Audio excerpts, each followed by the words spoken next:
मी तुम्हाला आता बोलवण्याचं सगळ्यात महत्त्वाचं कारण म्हणजे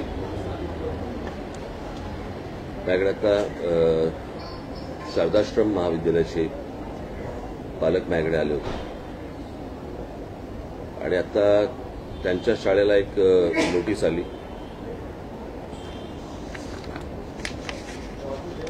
आणि 1ली ते 4थी च्या सर्व शिक्षकांना निवडणुकीच्या कामासाठी म्हणून त्यांनी सरकारने निवडणूक आयोग आणि महानगरपालिका आयुक्त यांनी त्यांना बोलवून घेण्यात आलंय. किती काळासाठी किती वेळेसाठी याच्या काही मर्यादा त्यांनी दिलेल्या नाहीत. हे शिक्षक काढून घेतल्यानंतर त्या मुलांना शिकवणार कोण आहे याची कोणतीही व्यवस्था नाही. आणि आत्ता माझ्या हातात जो पेपर आला त्याच्यानुसार साधारणपणे मुंबई महानगरपालिकेत मुंबई शहरात साधारणपणे 4136 शिक्षकांना निवडणुकीच्या कामासाठी म्हणून बाहेर काढण्यात येतं.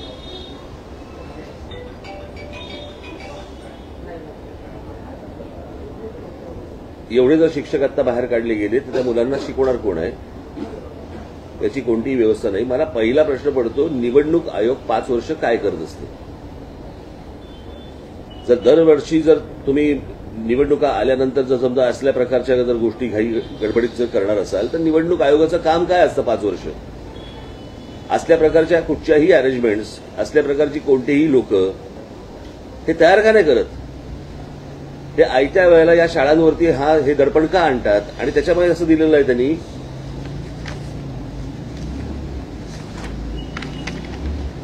हे वाक्य सगळ्यात महत्वाचं आहे.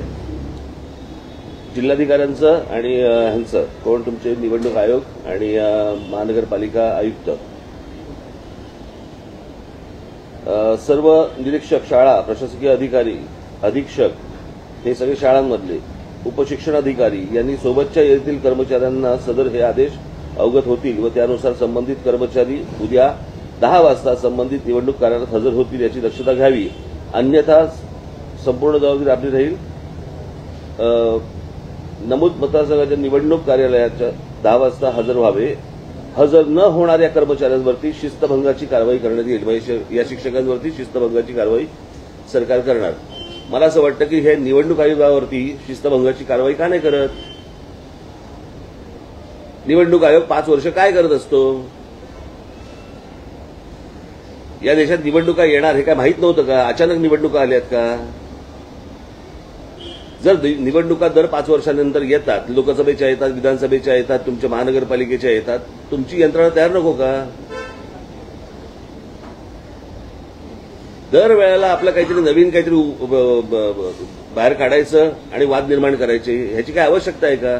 आता हे ओझं त्या मुलांचा काय दोष? आणि शिक्षक हे काय म्हणजे यांच्या निवडणुकीच्या कामं करण्यासाठी म्हणून आलेत का? शिक्षक हे विद्यार्थ्यांना शिकवण्यासाठी आलेत.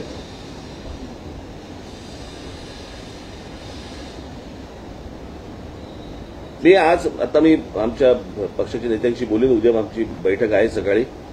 आमचे लोक निवडणूक आयोगाशी तातडीने बैठक बोलून घेतील, त्यांची अपॉइंटमेंट घेतील, त्यांच्याशी बोलून घेतील. आणि त्याच्यानंतर माझी शिक्षकांना विनंती असेल, कुठेही तुम्ही रुजू होऊ नका, तुम्ही विद्यार्थ्यांवरती लक्ष द्या. विद्यार्थी घडवणं हे शिक्षकांचं काम आहे. निवडणुकीचे काहीतरी कामं करत बसणं हे काही शिक्षकांचं काम नव्हे. त्याच्यामुळे त्याची यंत्रणा निवडणूक आयोगाने, आयुक्तांनी, कोणी जे असतील त्यांनी त्याची निवडणुकीची तयारी करावी. लोक नवीन त्यांनी नियुक्त करावेत, त्यांना प्रशिक्षण द्यावं. परंतु या शिक्षकांनी कोणत्याही प्रकारे रुजू होऊ नयेत. आणि मला बघायचंच आहे कोण कुठच्या शिस्तभंगाची यांच्यावरती कारवाई करते ते. त्याच्यामुळे लवकरच या निवडणूक आयोगाबरोबर आमची बैठक होईल. आमचे नेते जातील, त्यांच्याशी बोलणी करतील आणि त्याच्यानंतर पुढचं जे काय असेल ते मी आपल्याशी संबंधित विषय बोलेन. ठीक आहे, धन्यवाद. कोर्टाची ऑर्डर त्याच्यामध्ये आलेली आहे. कोर्टाने असं दिलेलं आहे की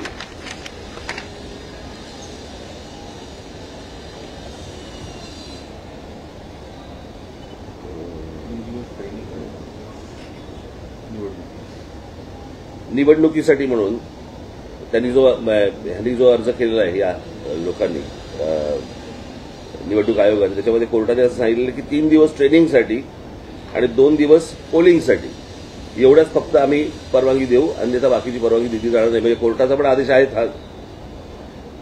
पण हे आतापासून लोकांना सांगतात की रुजू व्हा आणि 3-3 महिने यांना पुढे शिक्षक यांना हवेत. कशासाठी हवेत? त्याच्यामुळे निवडणूक आयोगाची आयुक्तांशी चर्चा करू आणि त्याच्यानंतर मी आपल्याला पुढे काय करायचं सांगेन. सर एक बार हिंदी में बता दीजिए. ए बस रे बाबा. सर, पण मध्यंतरी काही संघटनांनी याच मुद्द्यावरून काही शिक्षक संघटना आहेत मुंबईतल्या किंवा राज्यभरातल्या, त्यांनी प्रयत्न केला की ते सगळे संघटित होतील, परंतु त्यांना असं कणखर नेतृत्व मिळालं नाही आणि त्यामुळे तो प्रश्न पुन्हा एकदा थंड. म्हणूनच आम्ही जाऊन विचारूच ना, निवडणूक आयोगाला विचारू की तुम्ही 5 वर्ष काय करता. निवडणूक आयोगाला असं काय काम असतं? निवडणुकीचा आयुक्त जो कोण असतो, बरोबर आहे, तो तर 5 वर्ष तिकडेच असतो ना, मग तो काय करतो? यांना 5 वर्षामध्ये यंत्रणा उभी करता येत नाही का? आणि निवडणुका आल्यानंतर तुम्ही बोजा टाकताय या लोकांवरती. ही कुठची पद्धत? तुम्हाला माणसांना उभी करतायत. बरं, ही काय पहिली निवडणूक आहे का देशातली? किंवा आता आम्हाला समजतच नाहीये किती लागणार आहेत लोक आणि काय लागणार आहेत लोक. इतक्या निवडणुका झाल्या. तुम्हाला किती माणसं लागतात, कशाला माणसं लागतात, केव्हा माणसं लागतात, सगळं तुम्हाला माहिती आहे.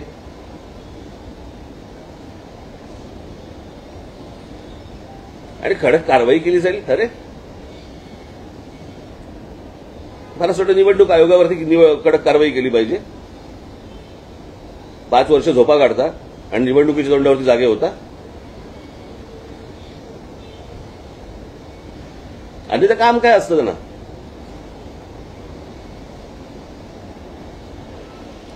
मुंबई में नहीं, लेकिन महाराष्ट्र भर में जितने भी शिक्षक हैं, जो स्कूल्स हैं सरकारी, उनके ये पत्र गया हुआ है. तो मुंबई में जिस तरीके से आज आपके पास देखिए, ये इलेक्शन कमिश्नर जो है वो सिर्फ मुंबई के लिए नहीं है, महाराष्ट्र के लिए है. तो बात तो महाराष्ट्र की होगी.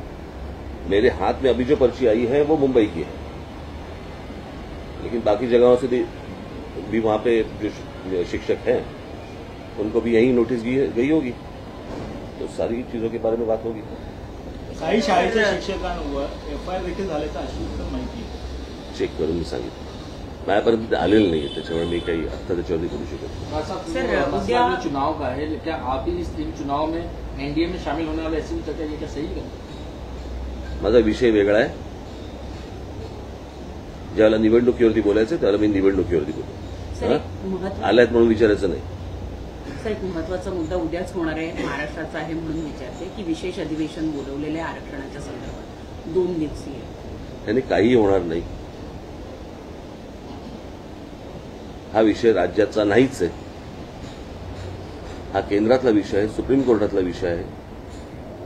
मी तुम्हाला मागच्या वेळेला सांगितलं होतं की ह्याच्यामध्ये टेक्निकल प्रॉब्लेम आहेत, ते सुटल्याशिवाय हे विषय पुढे जाणार नाहीत. हे सगळं भुलवलं जाते बरं का. यातनं हाताला काही लागणार नाही. मी त्या दिवशी त्यांच्या समोरच जाऊन सांगितलं होतं ना की होणार नाही म्हणून. बरोबर की नाही? ठीक आहे, धन्यवाद.